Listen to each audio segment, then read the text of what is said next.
বেনজির আহমেদের 5 দিনের রিমান্ড মঞ্জুর করেছেন আদালত। ঢাকা মহানগর হাকিম আদালতে 10 দিনের রিমান্ড আবেদন জানিয়েছিল পুলিশ। তার বিরুদ্ধে জমি দখল ও মানুষকে হয়রানি।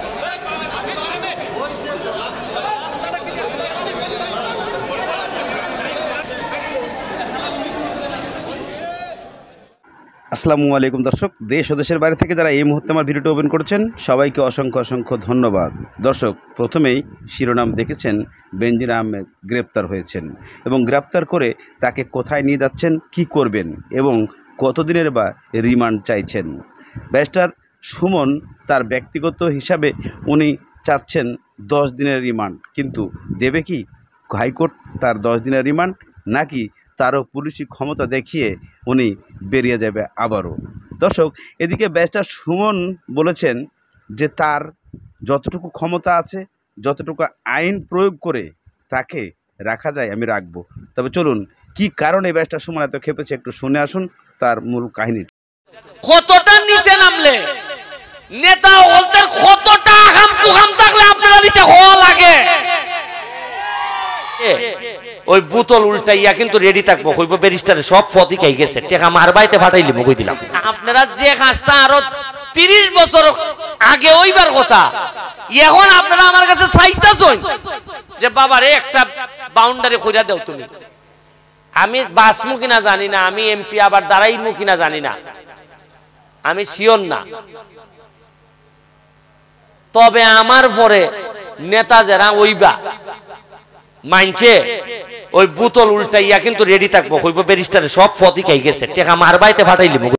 ব্যারিস্টার সুমন আরও বলেছেন যে একটা মানুষ কতটা নিচে নামলে এবং জনগণের অর্থ সম্পদ লুটে খায়, যেই মানুষটা নিজেকে আজকে হাজার হাজার মানুষের জমি আত্মসাৎ করেছেন এবং 9-6 করে নিয়েছেন, 1400 বিঘা সম্পত্তির মালিক হয়ে গেছেন, 1700 কোটি টাকার মালিক হয়ে গেছেন, যেই মানুষটা চাকরি জীবনের অর্জিত টাকা হতে পারে সর্বোচ্চ 3 কোটি টাকা, কিন্তু সেটা হয় নাই। চলুন, ব্যারিস্টার সুমন বলছিল যে কথাটা, কিভাবে তাকে অ্যারেস্ট করেছে, চলুন তো অ্যারেস্ট করা অবস্থা আমরা দেখে আসি।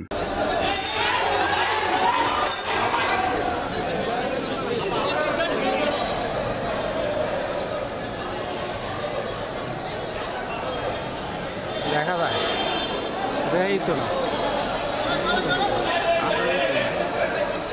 আসামি কই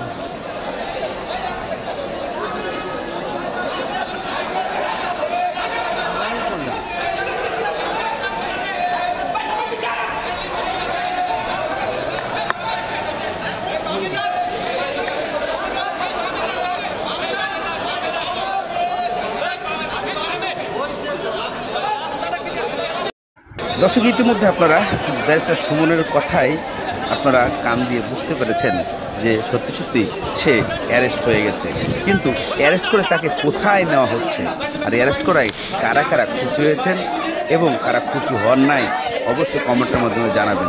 এবং ব্যারিস্টার সুমন যে কাজটি করছে এটা কি আদৌ আসলেই সঠিক করছে, নাকি এই মানুষটার সাথে যুদ্ধে লিপ্ত হয়ে উনি এই মানুষটার লাইফ শেষ করতে যাচ্ছে, কোনটা করতে যাচ্ছে, নাকি দেশের একজন শত্রুকে ধ্বংস করতে যাচ্ছে, এটা আমাদের আপনাদের সবার জানার একটা প্রয়োজন।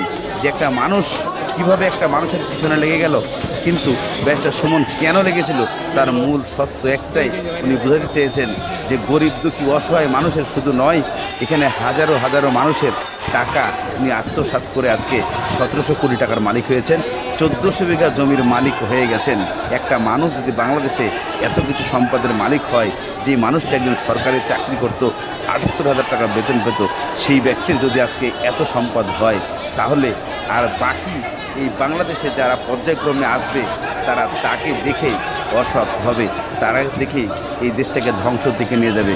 তাই এই মানুষটাকে আমি এই জেলের এবং এই মানুষটাকে কোর্টের আওতায় এবং আইনের আওতায় নিয়ে এসেছি, যেন আর 5 জনের শিক্ষা হয়ে যায় এই মানুষটাকে দেখে। দর্শক, আজকের মতো এখানেই শেষ। ভালো থাকুন, সুস্থ থাকুন, দেখা হয় পরবর্তী ভিডিওতে।